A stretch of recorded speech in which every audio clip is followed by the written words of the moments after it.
Unyoshe mbingu zako ushuke, uiguse milima nayo itatoka moshi.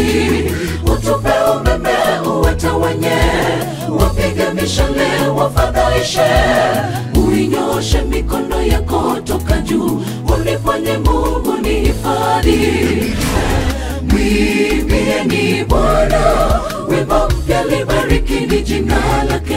Tangazeni wokovu wake siku kwa siku, wahubirini mataifa habari za utukufu wake, na watu wote habari za maajabu yake.